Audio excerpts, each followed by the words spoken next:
Another question, during the life of the Prophet ﷺ, the deen was completed over a period of time.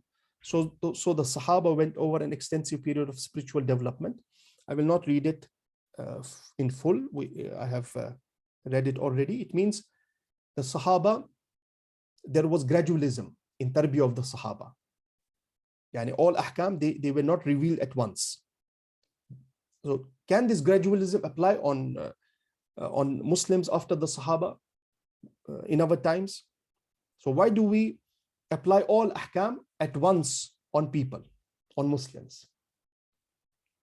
So he says, so the Sahaba went over an extensive period of spiritual development before prohibition of alcohol, the command of hijab, and the ahkam of war was revealed. So in a sense, they had a training period that made them submit to these rules of the deen properly, which made them great Muslims.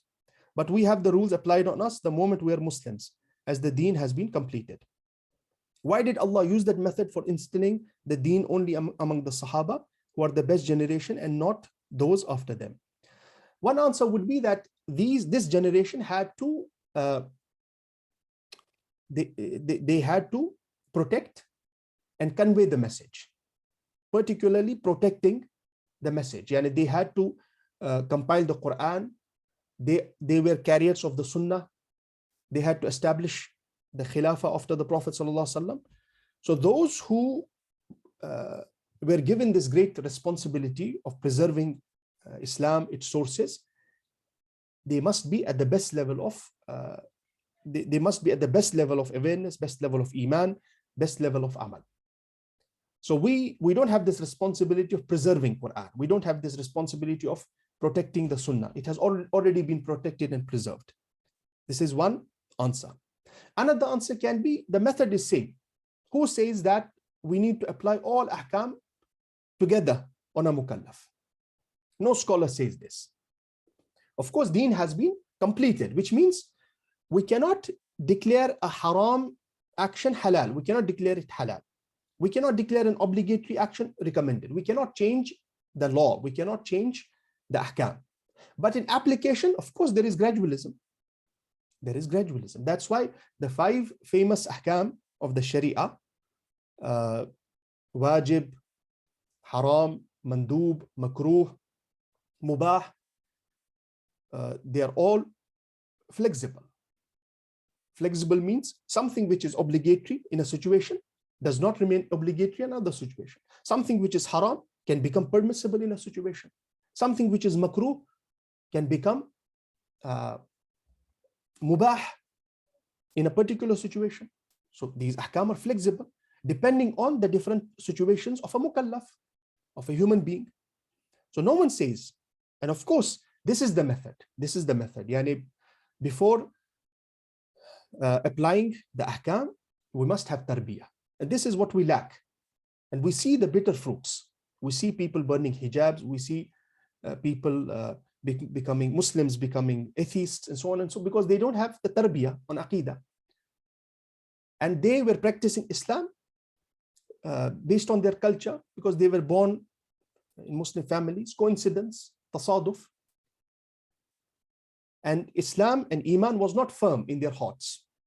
They did not understand it based on adillah. They did not learn it. They did not understand it.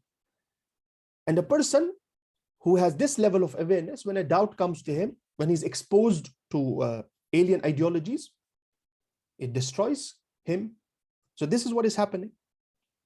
Okay, that's why in the books of Aqidah, you will see the first mas'ala, which the scholars discuss, or from the basic masail, is what is the ruling on iman of a muqallid? What is the ruling on belief of a Muslim who takes his belief without understanding the adillah, without understanding the evidences? We have discussed about this. Okay, so completion of deen does not mean that every mukallaf has to practice every ruling together. And this is in fact not possible. You may take your time, but of course, all the rulings apply. We're legally responsible for the rulings, but we may take our time. Yani, for example, if a person is into 10 types of sins, and he may get rid of 5 sins, and other 5, and he may take time in getting rid of those sins, or because he is yeah, more inclined to those sins, he has been committing those sins for a long period of time, it is fine. It is fine, but we have to try our best. And this cannot become an excuse because Sharia has been perfected, completed. So gradualism applies. In fact, we should take this as a method of tarbiyah.